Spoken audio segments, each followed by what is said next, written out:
स्वागत है आपका अपने YouTube चैनल LG क्लासेस 247 पर। आज हम क्लास 7th का चैप्टर पढ़ेंगे व्यंजकों का गुणनफल तथा सर्वसमीकाएं, और चैप्टर है आपका 8G। और आज इस पे हम सूत्र का यानी सर्वसमीका का प्रयोग करेंगे a² - b² का। ठीक है ना। तो a² - b² का आप सूत्र पढ़ चुके हैं, जो होता है एक कोष्ठक में a + b और दूसरे कोष्ठक में a - b। ठीक है ना।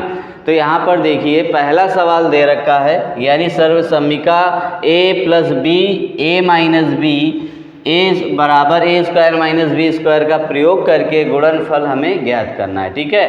तो यहाँ पर पहला सवाल दे रखा है, तो यहाँ पर देखिए इसको क्या करते हैं, हम a मान लेंगे, इसको क्या मान लेंगे, b मान लेंगे। ठीक है। तो ये देखिए a² एक कोष्ठक में a + b है, एक कोष्ठक में a - b है। तो डायरेक्ट आपका यहाँ पर देखिए आपका सूत्र, हम यहाँ पर सूत्र लिख के प्रयोग करिएगा, प्लस b का a + b और a - b। तो यानी क्या बन जाएगा आपका यानी a आपका क्या है 5 का स्क्वायर कर दीजिए और माइनस x का स्क्वायर कर दीजिए। तो ये आ गया 25 - x²। बस यही आपका सूत्र हो गया। ठीक है ना। और दूसरा इसी प्रकार से हमें कर लेना है। तो यहाँ पर लिख दोगे a + b और a - b। तो ये a हो गया, ये b हो गया। तो यानी y का स्क्वायर करिए और माइनस लगाइए और b का स्क्वायर कर दिए, यानी 4 का स्क्वायर कर दीजिए। तो ये आपका आ जाएगा, ये y का स्क्वायर माइनस का हो जाएगा 16। आपका ये भी आ गया। इसी प्रकार से तीसरा नंबर सवाल में प्रयोग करना है। तो यहाँ पर देखिए आपका क्या हो जाएगा, a + b लिखा है और a - b लिखा है। तो ये आपका a हो गया, यानी 2x का स्क्वायर होल स्क्वायर कर दीजिए और यहाँ पर माइनस लगाइए और 3 का स्क्वायर कर दीजिए। ये आपका क्या आ जाएगा, 4x² माइनस का 9 आ जाएगा। यही आपका आंसर हो गया। ठीक है ना। अब इसी प्रकार से आपको क्या करना है, चौथा सवाल भी करना है। तो ये भी क्या आ जाएगा, a + b हो जाएगा और a - b का सूत्र लगाइए। ठीक है। तो ये हो जाता है, यहाँ पर लिख दीजिए चाहे कि a² - b²। तो बस इसका हम सूत्र रख लेंगे, यानी 3x का होल स्क्वायर हो जाएगा -4y का होल स्क्वायर हो जाएगा। ठीक है। तो ये आपका कितना आ जाएगा, 9x² और -16y²। तो इस प्रकार से आपका ये 4 नंबर तक सवाल कंप्लीट होते हैं इस एक्सरसाइज के। देखते हैं अब अगले सवाल क्या है। देखिए आपका अगला सवाल दे रखा है कि सर्वसमीका का प्रयोग कर 4x + 2y और दूसरे कोष्ठक में दे रखा है 4x - 2y। ठीक है ना। यहाँ पर दे रखा है 4x + 2y और दूसरे कोष्ठक में दे रखा है 4x - 2y। ठीक है। तो अब इस पे हमको प्रयोग करना है कौन सा, सर्वसमीका का, यानी a + b और a - b बराबर a² - b² का सूत्र। ठीक है। तो यहाँ पर हम इसका प्रयोग करेंगे। तो ये हो जाएगा आपका, यानी 4x का होल स्क्वायर - 2y का होल स्क्वायर। तो ये आ जाएगा 16x² - 4y²। ठीक है। अब यहाँ पर बोल रखा है कि उत्तर की जांच कीजिए यदि x बराबर 2 और y बराबर 1 हो। ठीक है ना। तो लिखेंगे x बराबर 2 और y बराबर 1 रखने पर, ठीक है ना। तो x की जगह हमें क्या करना है कि 2 रख देना है। ठीक है। और y की जगह हमें 1 रख देना है। तो यहाँ पर इसका जब स्क्वायर करोगे तो आ जाएगा 4, और यहाँ पर आप इसका स्क्वायर करोगे 1 का तो 1 ही आएगा, इसका गुणा करोगे तो आपका आ जाएगा 64, 16 चौको 64, और यहाँ पर आ जाएगा आपका 4, घटा दोगे तो आपका आ जाएगा मान 60। ठीक है ना। तो इस प्रकार से आपका ये 5वां नंबर हो गया। हम 6वां भी देख लेते हैं। बोल रहा है कि एक आयताकार मैदान की लंबाई इतने मीटर है और चौड़ाई इतने मीटर है, तो आयत का क्षेत्रफल ज्ञात कीजिए। तो यहाँ पर देखिए 6वां नंबर सवाल में बोला है कि एक आयताकार मैदान की लंबाई, तो लिखेंगे एक आयताकार मैदान की लंबाई बराबर दे रखी है आपकी 2x + 1 और एक आयताकार मैदान की चौड़ाई है, एक आयताकार मैदान की चौड़ाई दे रखी है 2x - 1, ठीक है ना। और आयताकार मैदान का क्षेत्रफल आप जानते हैं क्या होता है, लंबाई गुणते चौड़ाई, ठीक है ना। तो यहाँ पर हम क्या लिखेंगे, आयताकार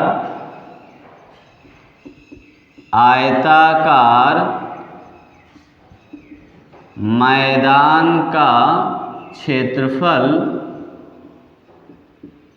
बराबर लंबाई गुणते चौड़ाई। तो ये कितना आ जाएगा 2x + 1 और ये हो जाएगा 2x - 1, ठीक है। तो अब देखिए यहाँ पर भी सर्वसम्मिका का प्रयोग हो जाएगा, ये a² - b² का सूत्र है, ठीक है। तो यहाँ पर हम क्या लिख देंगे, 2x का होल स्क्वायर और -1 का स्क्वायर। तो यहाँ पर 4x² हो जाएगा और माइनस का हो जाएगा 1, ठीक है। और यहाँ पर आगे तो कुछ दिया नहीं है कि मान रखिए, तो बस यही आपका क्षेत्रफल आके निकल आया, ठीक है ना। तो मेरे समझ में आया होगा। इसके अगले सवाल हम देखते हैं क्या कहते हैं। देखिए आपका अगला सवाल 7वां नंबर बोला है। 7वें के पहले में बोल रखा है कि एक पुस्तक का मूल्य 3x + 1 रुपये है, तो इसी प्रकार की 3x - 1 पुस्तकों का मूल्य ज्ञात करना है, ठीक है ना। तो यहाँ पर लिखना है कि 3x - 1 पुस्तकों का मूल्य,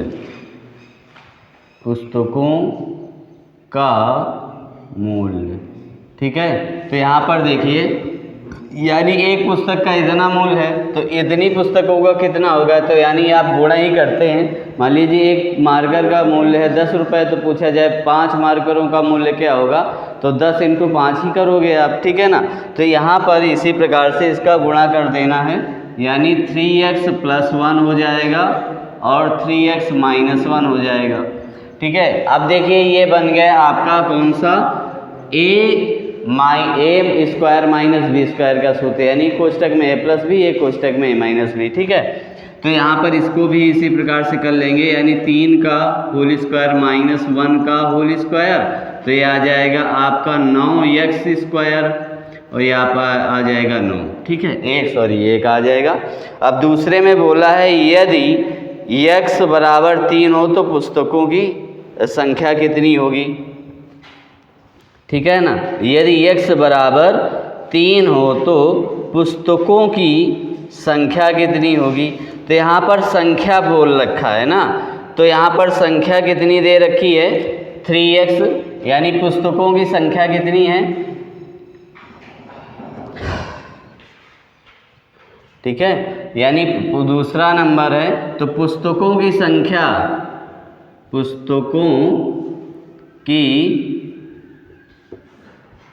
संख्या बराबर है 3x - 1। तो यहाँ पर यदि x बराबर क्या रखना है हमें, 3 रखने पर, ठीक है, 3 रखने पर, तो यानी 3 × 3 - 1 बराबर 9 - 1 बराबर कितना आ गया, 8 आ गया, ठीक है ना। यानी कितना आ गया, 8 पुस्तकों की संख्या आ गई। यदि बोल रखा है कि तीसरे नंबर पे यदि x = 4 हो तो पुस्तकें खरीदने में कितने रुपए लगे। तो यहाँ पर x = 4 रखना है, तो यानी तीसरे नंबर पर क्या करना है, यानी लिखना है पुस्तकों